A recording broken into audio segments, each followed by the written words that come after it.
हम बात कर रहे हैं बोर मॉडल ऑफ एटम, जिसमें बोर एनर्जी लेवल की बात कर रहे हैं। और बोर एनर्जी लेवल में हम देखते हैं एनर्जी लेवल का formula, electron revolves around the nucleus in their nth energy level. nth energy level का फॉर्मूला आप कैसे लिखेंगे? तो nth एनर्जी लेवल का फॉर्मूला आपका लिखा जाएगा En इक्वल टू, आप लिखेंगे En equal to E naught और इनटू में z square upon n square.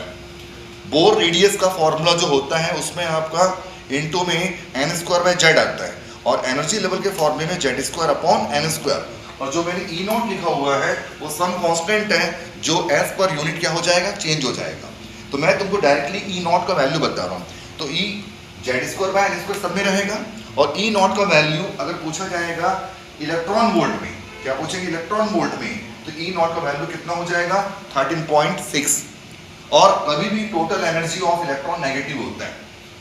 हम जो En की बात कर रहे हैं वो आपका टोटल एनर्जी ऑफ इलेक्ट्रॉन है, जो ऑलवेज नेगेटिव। तो आपका वैल्यू कितना हो जाएगा E नॉट का 13.6। तो फॉर्मूला क्या बन जाएगा, इलेक्ट्रॉन वोल्ट के फॉर्म में पूछेंगे तो -13.6 into z square upon n square बनेगा।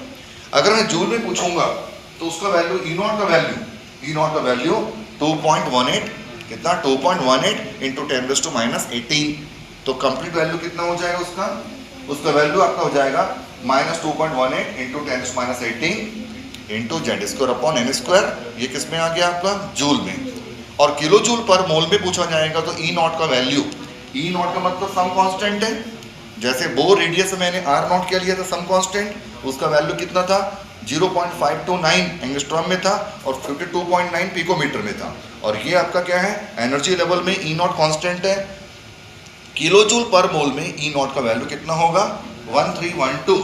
तो टोटल फॉर्मूला क्या हो जाएगा, En equal to -1312 into z square upon n square, z square upon n square.